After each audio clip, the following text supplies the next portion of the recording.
Il est de la race des bassistes qui fondent la fondation de la musique camerounaise pivotante telle que nous l'aimons.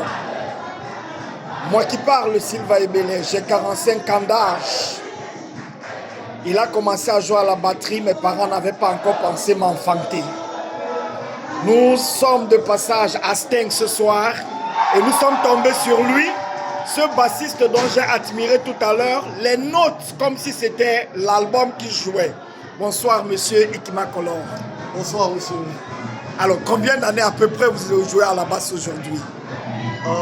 Je crois que je ne peux pas le dire avec exactitude, mais la première fois que j'ai posé, la première année que j'ai posé mes doigts sur une guitare, je crois que ça doit remonter en 1977 si je ne m'abuse. 1977. Oui, si je ne m'abuse. Ça fait au moins 45 ans que vous êtes en France. Je suis arrivé en 1982.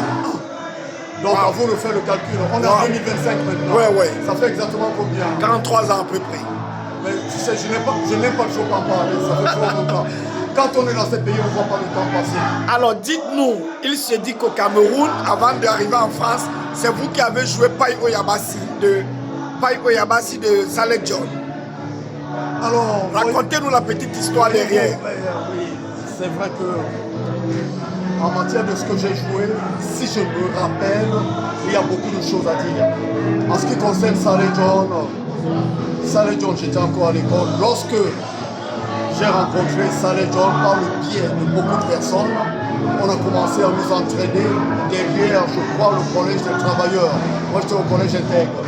On a commencé à travailler avec les Guillemets Manoulo, on retraitait avec père son âme, le chanteur Juventus là. Axel Mouna. Axel Mouna. On faisait des répétitions. À cette époque, Saleh John avait déjà sorti, je crois, 2 albums. Un premier,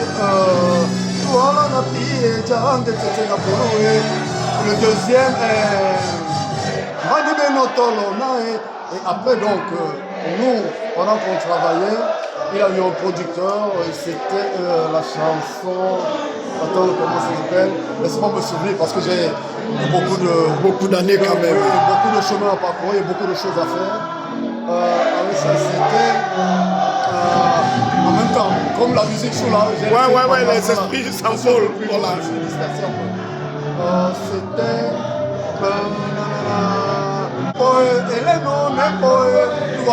les pâtés coulaés, les et j'étais très jeune à l'époque, je crois que j'avais à peu près 18 ans quand j'ai fait ces chansons-là. Et après, donc, entre-temps, on tournait énormément au Cameroun, avec les Bois-Notel, les Petit François, j'ai joué avec pas mal. Et après, nous sommes arrivés ici pour jouer la chanson de Saleh John, Pai Oyabasi, que nous avons fait là, dans le 18e au studio Laguna. Je n'oublierai jamais, en la présence de Zélé qui était déjà ici, Touré, Alaji Touré, le président. Quelqu'un qui m'a beaucoup encadré par la suite. Toto Guillaume, ils étaient tous là, ils nous ont encadrés, principalement moi. Et donc on a joué à leur présent et puis il a pris que la chanson a eu beaucoup de soutien. Aujourd'hui quand je l'écoute, franchement, je suis plein de joie, de toute manière. C'était du bon travail. Alors, un mot pour sortir. Avec nostalgie ou satisfaction, quel regard vous posez sur la musique camerounaise d'aujourd'hui? Vous voyez, la musique camerounaise reste une musique appréciée non seulement des Camerounais, mais au-delà du Cameroun. Vous êtes ici en France, franchement, à chaque fois qu'on met la musique camerounaise, que ce soit ici aux États-Unis, partout, mais elle est toujours appréciée. Ce sont les gens, certaines personnes qui se disent, bon, il faut rénover, mais rénover comment? Parce qu'on est dans une société de consommation, il faut aller vite. Et on consomme vite, on passe à autre chose. La preuve, c'est qu'il y a des artistes très talentueux au niveau chant et tout, mais ils sortent des albums, mais ça ne dure pas. Hein? Pourquoi? Parce qu'il faut des produits de consommation vite fait. Hein?